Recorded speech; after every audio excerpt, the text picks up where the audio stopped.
রে পাতি, দেখেছিস মানুষদের? সকালে ঘুম থেকে উঠে প্রথমেই আমাকে ধরে। এই হলো তাদের ভালোবাসা।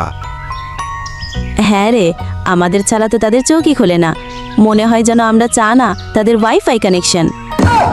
সত্যি বলছিস?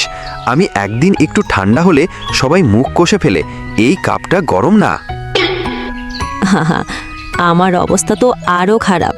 আমি যদি একটু কম সুগন্ধি হই, দোষ আমার ঘাড়ে। এই চা একেবারে বাজে। আমি বলি, ভাই তুমি চিনি দিতে ভুলে গেছো, আমি কি করব? এটা তো খুবই মজার একটা কথা।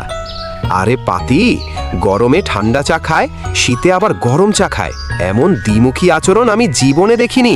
একদম। আমি মাঝে মাঝে ভাবি একদিন শীতে ঠান্ডা চা বানিয়ে দেব, দেখি তখন কি করে। আজকাল লোকে চা খেয়ে ফেসবুকে ছবিও দেয়, মর্নিং টি বলে। হ্যাঁ, আমি ভাবি একদিন ওদের ছবি তুলে পোস্ট দেব। মর্নিং হিউম্যান, চা ছাড়া মুখটা শুকনো। আসুন, রাত জেগে মোবাইল ঘেটে ঘেটে সকালে এসে আমাকে খোঁজে, চা দাও, ঘুম কাটছে না।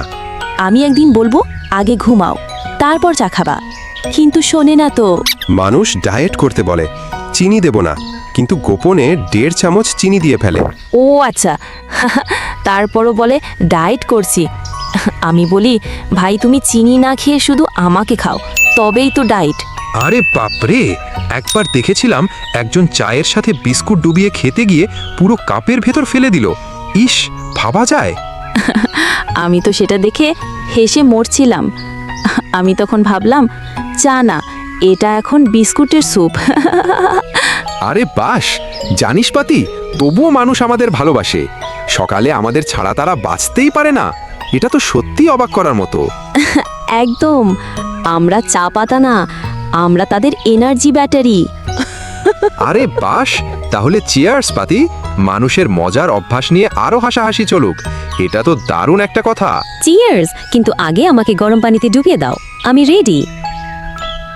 ছোট ছোট জিনিস দিয়েই বড় হাসি আসে, যেমন 1 কাপ চা।